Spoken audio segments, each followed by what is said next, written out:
की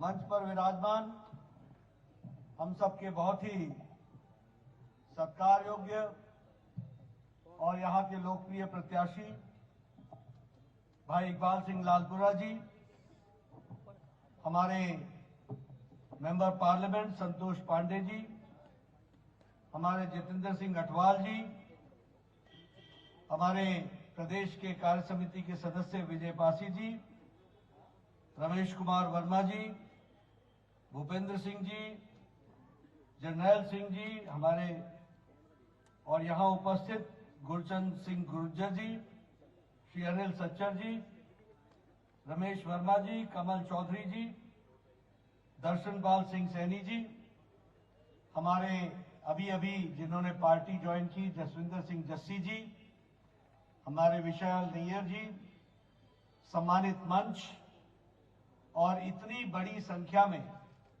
यहाँ एकत्र आए हमारे देवियों और सज्जनों, मित्रों और हमारे मीडिया के साथी, प्रिंट मीडिया और इलेक्ट्रॉनिक मीडिया के साथी।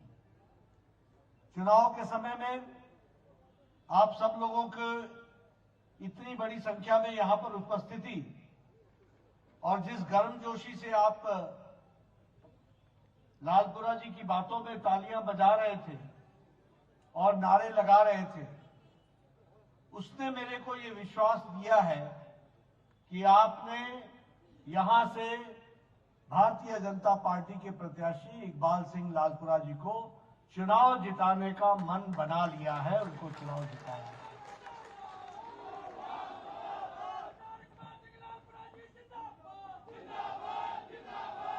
ये अपने आप में इस बात को बताता है कि भारतीय जनता पार्टी के प्रति लोगों का रुझान, जुड़ाव किस तरीके से देखने को मिल रहा है।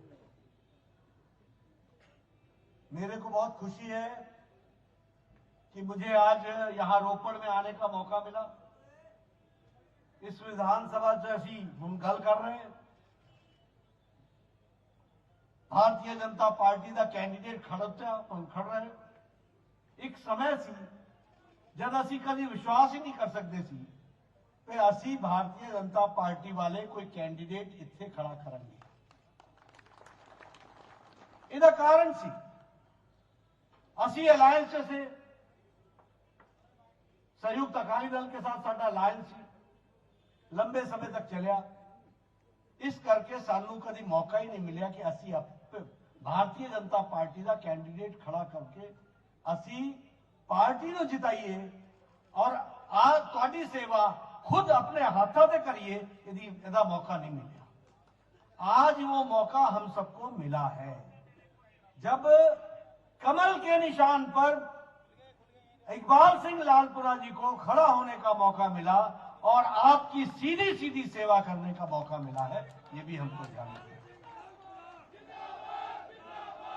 अभी जसविंदर सिंह जी बात कर रहे थे पंजाबियत की।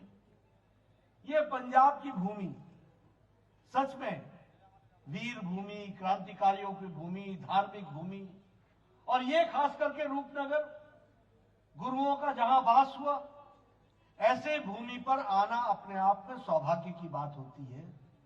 मैं ऐसी भूमि को नमन करता हूं और आशीर्वाद लेकर के अपनी बात को शुरू करता हूं।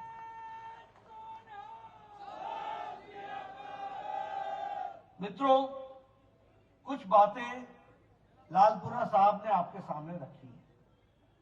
मैं एक ही बात कहना चाहता हूं कि देश में और प्रदेश में सिक्खी की बात तो बहुत की लोगों ने, सिख धर्म की बात भी की, हिंदू सिख एकता की बात भी की, और यह भी कहा कि हम सिख भाइयों के लिए ये करेंगे, हम ये करेंगे, हम ये करेंगे। लेकिन मैं एक बात जरूर कहना चाहता हूं कि हिंदू सिख एकता के लिए भी और सिक्खी के लिए भी जो काम भारत के यशस्वी प्रधानमंत्री नरेंद्र मोदी जी ने किया है वो किसी ने नहीं किया है, ये हमको याद रखना चाहिए। और ये कहने के लिए नहीं कह रहा हूं, कहने के लिए नहीं कह रहा हूं। लोग हमारे सिख भाई, हमारे हिंदू भाई पंजाब की भूमि के रहने वाले बड़ी संख्या में विदेशों में हैं और सबका लगाव और सबका जुड़ाव और सबका आदर हरमंदिर साहब के प्रति रहा है। हरमंदिर साहब जो भी आता है माथा टेकता है, शीश टिकाता है। मैं अमृतसर जाऊं और अगर मैं हरमंदिर साहब ना जाऊं, मेरा अमृतसर जाना ही गलत है। मैं इसको मानता ही नहीं जब तक मैं हरमंदिर साहब में जाकर के माथा न टेकूं।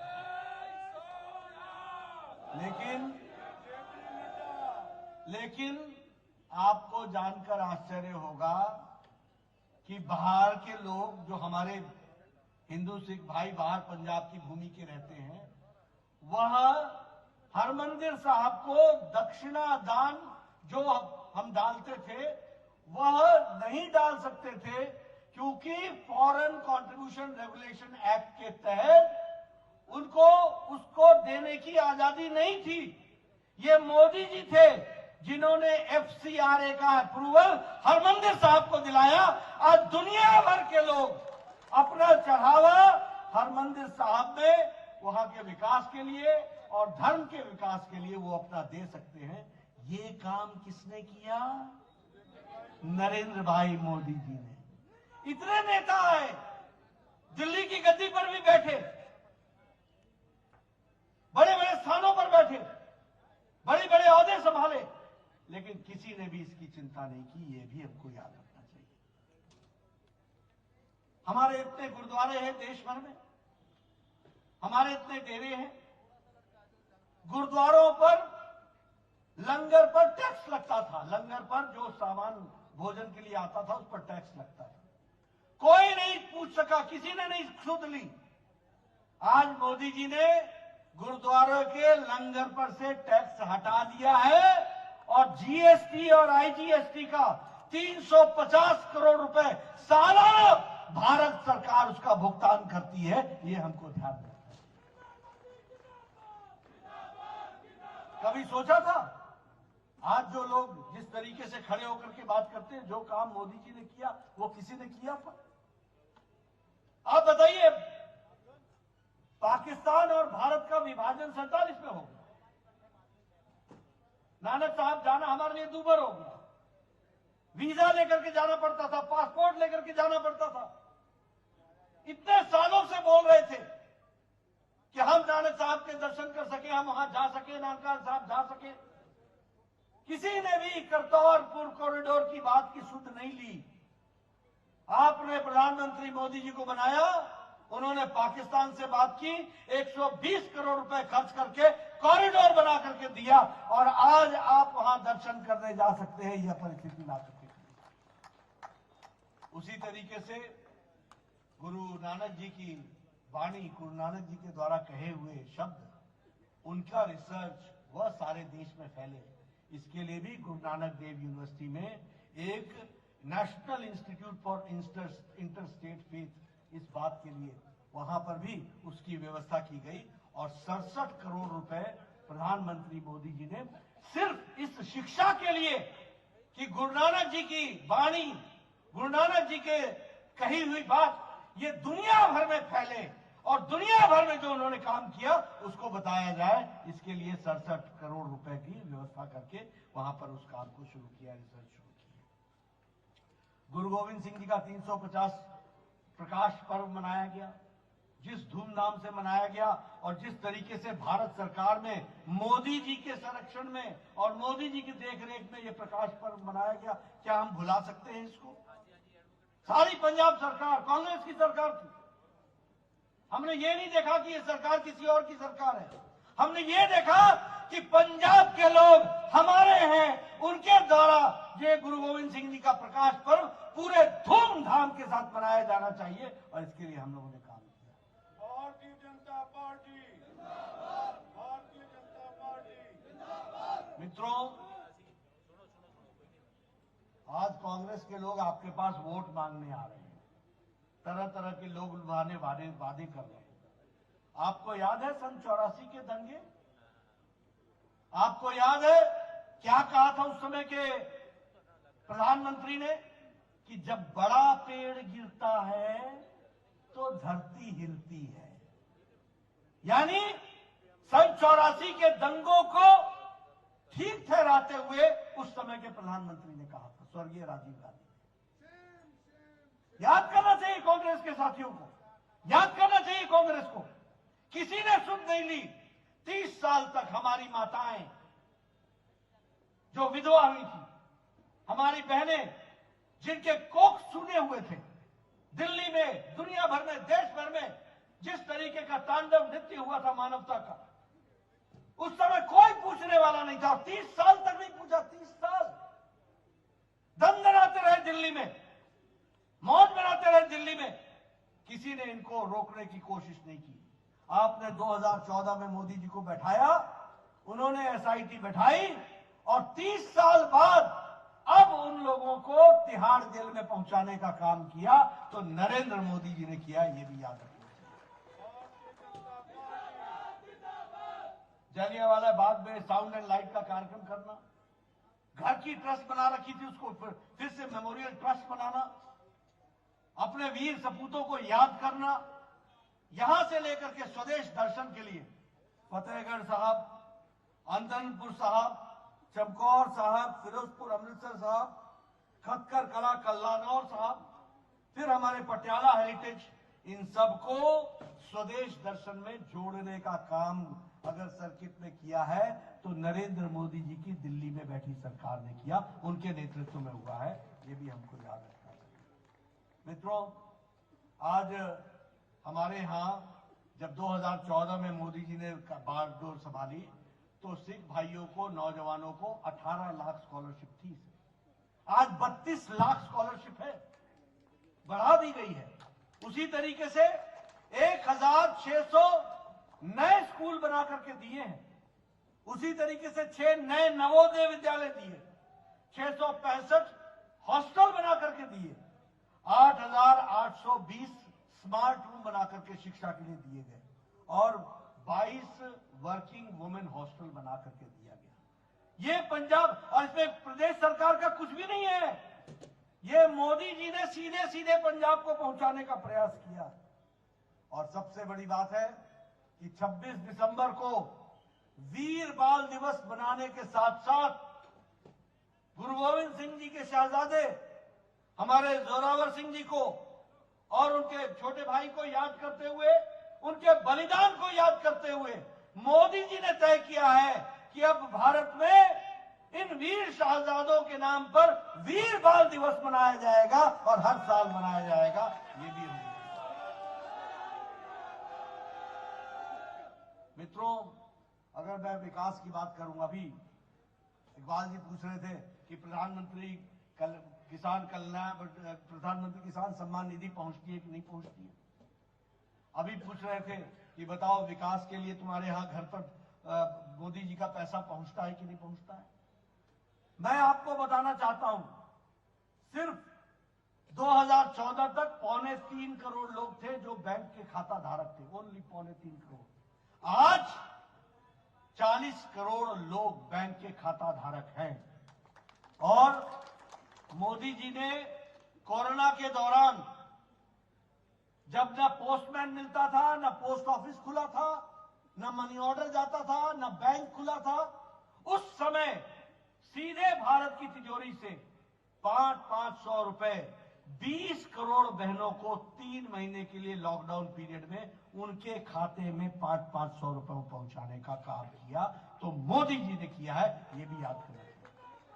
और संख्या कितनी थी? 20 करोड़। छोटी संख्या नहीं है, 20 करोड़। अगर ये जनधन के खाते ना खुलाए होते तो ये 20 करोड़ कैसे जाते? 20 करोड़ बहनों को कैसे पैसा जाता? 500 रुपए कैसे जाते? अगर इसकी व्यवस्था नहीं की होती तो कैसे जाते? आज मुझे खुशी है कि प्रधानमंत्री किसान सम्मान निधि में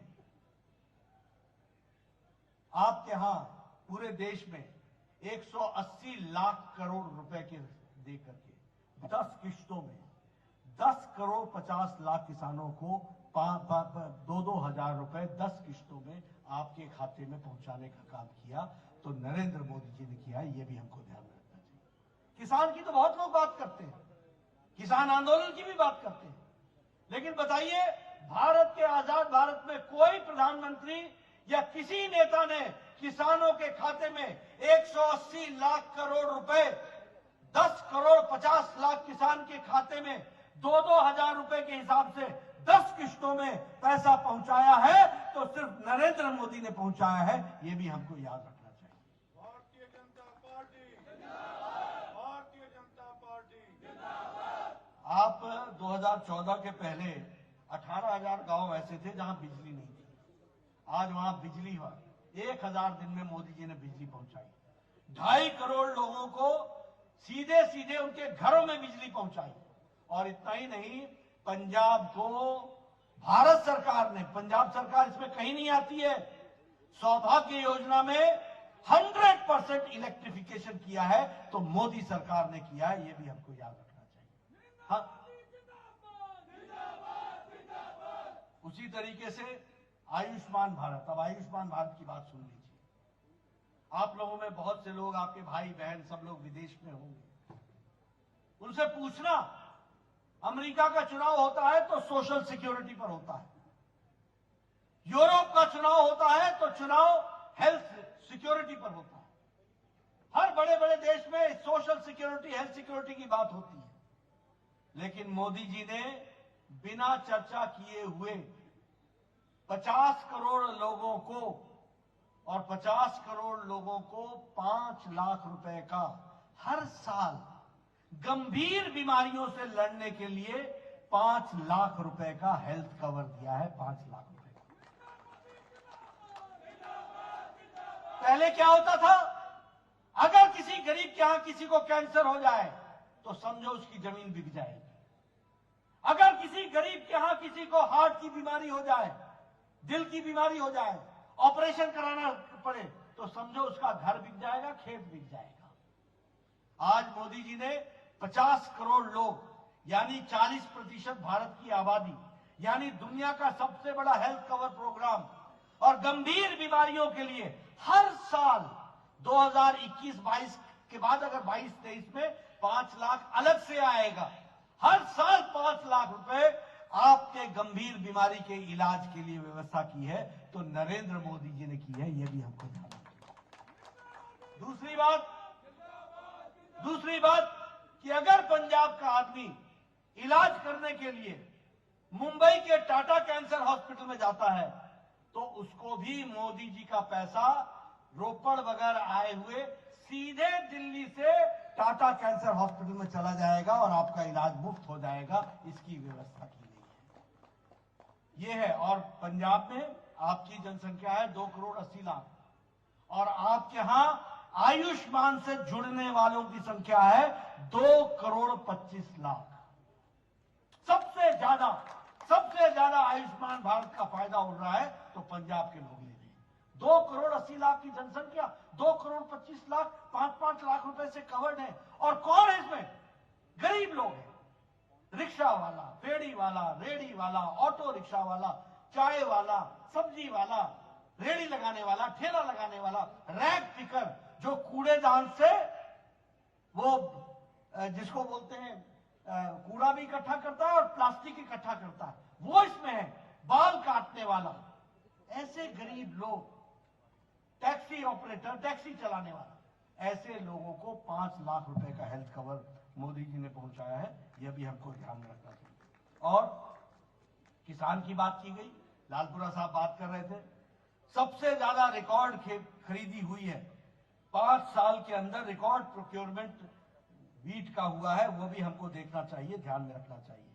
2021-22 में 132,80,000 मेट्रिक टन की खरीदी हुई है और 23,000 करोड़ रुपए दिए गए पंजाब में। यह मैक्सिमम खरीदी हुई है तो पंजाब में हुई है, और ये तब हुई है जब किसान की बात चल रही थी, उस समय सबसे ज्यादा रिकॉर्ड खरीदी मोदी जी ने 23,000 करोड़ रुपए पंजाब को पहुंचाए हैं। उसी तरीके से कभी सोचा था कि किसान पेंशन लेगा? आज अटल पेंशन योजना में 1,60,000 किसान पेंशन ले रहे हैं। ये मैं आपके सामने पंजाब के आंकड़े रख रहा हूं।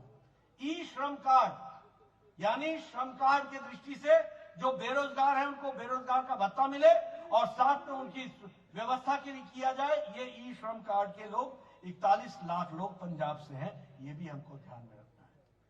यहाँ लालपुरा साहब, आपको पता है हम आपके साथ लंबे समय से काम कर रहे हैं। All India institute of medical sciences Bathinda, PGI का सैटेलाइट सेंटर फिरोजपुर, कभी सोचा था कि all India institute of medical sciences Bathinda में आएगा?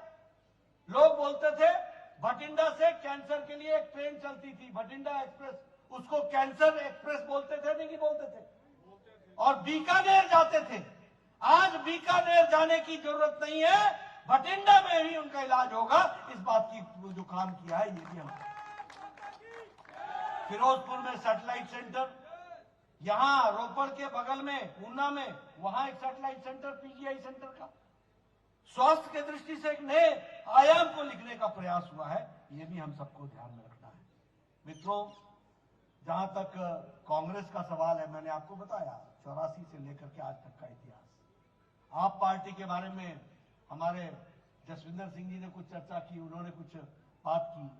मैं तो सिर्फ एक ही बात कहूंगा कि ये सब लोग हाथी के दांत खाने की ओर और दिखाने की ओर, ये दिखाते कुछ है, करते कुछ है। अभी मैं गया बलाचौर में, वहां अशोक बाज जी के लिए वोट मांग रहा था, तो अशोक बाज जी ने जनसभा में कहा कि आप वालों ने कहा कि असी तुहानू टिकट देंगे, तुसी दसो किन्ने पैसे दोगे। मतलब अल्ले आए नहीं, पैसे बटोरने पहले शुरू करते हैं। पुश्तैनी काम है, क्या काम पकड़ा है? और हमारे यहां देखिए किस तरीके से लोगों को साथ लेने का प्रयास होता है। मुझे बहुत फख्र है, खुशी है, ईमानदार नेक छवि के लोगों को भारतीय जनता पार्टी आगे बढ़ा रही है, और इकबाल सिंह लालपुरा उसका दूसरा नाम है। आप बताइए, हमको पंजाब में वोट नहीं मिले थे, लेकिन हमने पंजाब का प्यार कभी कम किया? मोदी जी ने कभी कम किया? अगर माइनॉरिटी कमीशन का चेयरमैन बनता है तो वह भी पंजाब से इकबाल सिंह लालपुरा जी बनते। अगर एससी कमीशन का कोई चेयरमैन बनता है तो मोदी जी के दिल में दर्द होती है, चिंता होती है कि बड़ी संख्या में हमारे एससी भाई पंजाब में रहते हैं, इसलिए पंजाब का चेयरमैन होगा और विजय सापला को चेयरमैन का पद दी जाती है।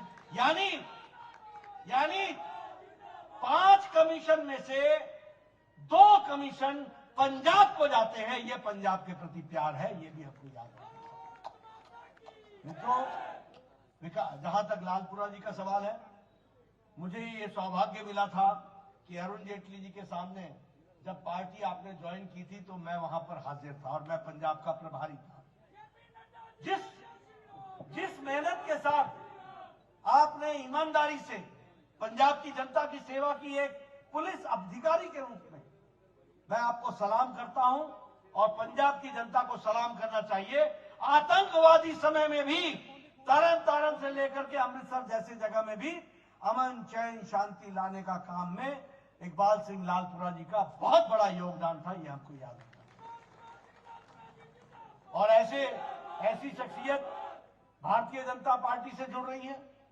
आज मुझे खुशी है कि हमारे जसविंदर सिंह जस्सी जी जुड़ रहे हैं, जिनकी आवाज, नौजवान की आवाज, पंजाब की पंजाबियत से जुड़ी हुई, पंजाब के खेतों की खुशबू लेकर के चलने वाली, पंजाब की संस्कृति को साथ लेकर के चलने वाली, पंजाब के आबू हवा में पैदा होकर के जो उसकी खुशबू लेकर के चलते हैं, ऐसे हमारे खुशबू से जुड़े हुए जसविंदर सिंह जस्सी जुड़ते हैं तो भारतीय जनता पार्टी से जुड़ते हैं, ये हमारा सौभाग्य होता है।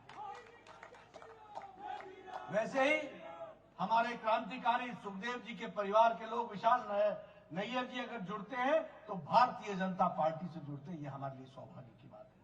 मित्रों, जहां तक पंजाब का सवाल है और इस इलाके का सवाल है, यहां बहुत से काम होने बाकी हैं। यहां टूरिज्म को डेवलप करना है, ये गुरुओं की भूमि है। यहां अगर हम कहें तो गुरु गोविंद सिंह जी ने भी अगर बाण चलाया तो वो भानगढ़ में तक जाकर के गिरा और भानगढ़ साहब बना, ये भी आप जानते हैं।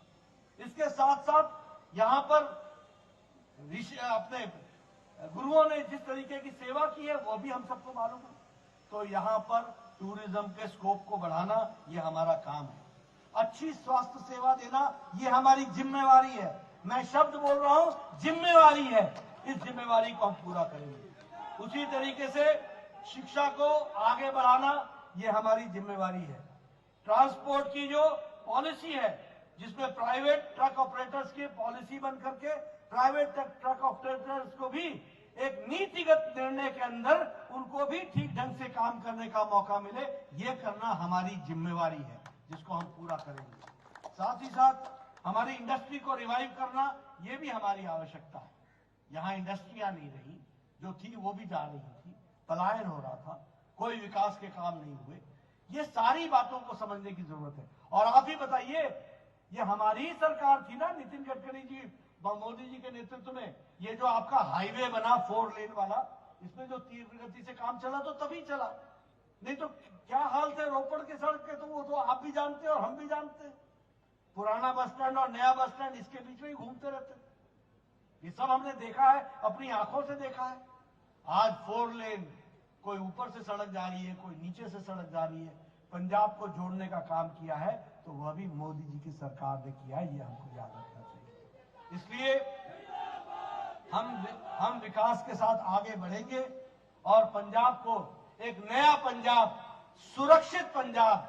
देखिए, ध्यान में रखिए, 600 किलोमीटर की बाउंड्री है हमारी पाकिस्तान के साथ, 600 किलोमीटर। और पाकिस्तान की नीयत साफ नहीं है, पाकिस्तान की नीयत अच्छी नहीं है। हर आए दिन ड्रोन भेजना, हर आए दिन ड्रग्स पहुंचाना, हर आए दिन हर तरीके के माफिया राज को सपोर्ट करना, यही उनका उद्देश्य है। इसको लड़ने के लिए एक मजबूत सरकार चाहिए, एक राष्ट्रवादी पार्टी चाहिए, जो राष्ट्र को हित को सामने रख करके काम करे। आप माफिया राज से छुट्टी पाना चाहते हैं कि नहीं चाहते हैं? आप ड्रग से छुट्टी पाना चाहते हैं कि नहीं चाहते हैं? आप ये जो नेताओं का माफिया के साथ घोलमेल हो गया है, घालमेल, ये इसको आप बंद कराना चाहते हैं कि नहीं चाहते हैं? आप ये जो नेता लोग हर जगह धंधे में घुस करके धंधा को अपने साथ खींचना चाहते हैं, इससे छुटकारा पाना चाहते हैं कि नहीं चाहते हैं? अगर चाहते हैं तो रास्ता है इकबाल सिंह लालपुरा, सरदार इकबाल सिंह लालपुरा, यही रास्ता है। इसका रास्ता है कमल का निशान, इसका रास्ता है 20 तारीख को कमल के निशान पर बटन पर दबा करके इस इलाके की खुशहाली के लिए एक नया संदेश देना, एक नई बात को आगे बढ़ाना। मित्रों, मैं आपके बीच में ज्यादा समय रहना चाहता था, लेकिन आजकल इलेक्शन की घड़ी है, बाद में मैं आऊंगा। आप एमएलए बनाइए इकबाल सिंह जी को, चुनाव जिताइए, फिर मैं बाद में आऊंगा और फिर हम इस इलाके की नई तस्वीर खींचने में हम सब लोग योगदान करेंगे। आपने मेरी बात सुनी, आपका बहुत बहुत धन्यवाद। जय भारत, जय पंजाब।